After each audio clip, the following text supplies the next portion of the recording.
আসসালামু আলাইকুম প্রিয় দর্শক, বরাবর মতো আজকেও একটি ভিডিও নিয়ে আসলাম।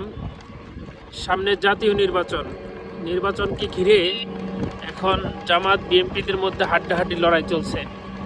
আমি সাধারণ মানুষের কথা শুনছি, তারা কাকে ভোট দিবে, বিএনপিকে না জামাতকে। তারই প্রেক্ষিতে আমি আজকে রিকশাওয়ালা মামার সাথে কথা বলবো। আচ্ছা রিকশাওয়ালা মামা, সামনে জাতীয় নির্বাচন, বিএনপি জামাত, কাকে ভোট দিচ্ছ? জামাত ইসলামকে। আচ্ছা, তুমি জামাত ইসলামকে কেন ভোট দিতেছ?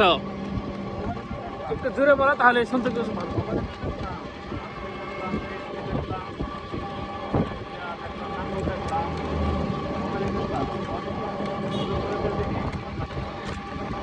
আচ্ছা, বিএনপি আওয়ামী লীগ জাতীয় পার্টি সবাইকে দেখা হয়েছে, এখন নতুন একটি দল দেখতে চায়।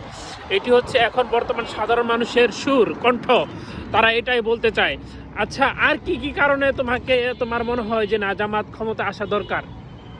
ক্ষমতা আসলে দেশের মানুষ তাদের অধিকার ফিরে পাবে, তারা ন্যায় বিচার পাবে, বা কি কি কারণে জামাতকে আরো পছন্দ হয় তোমার?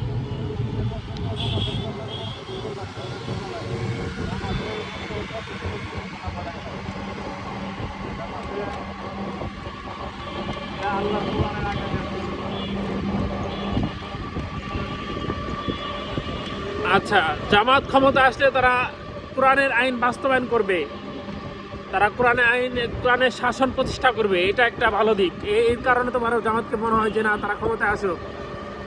আচ্ছা, আর কি কি কারণে তোমার মনে হয় যে না, ওরা ক্ষমতা আসলে হয়তো বা ভালো হবে? কি কি কারণ?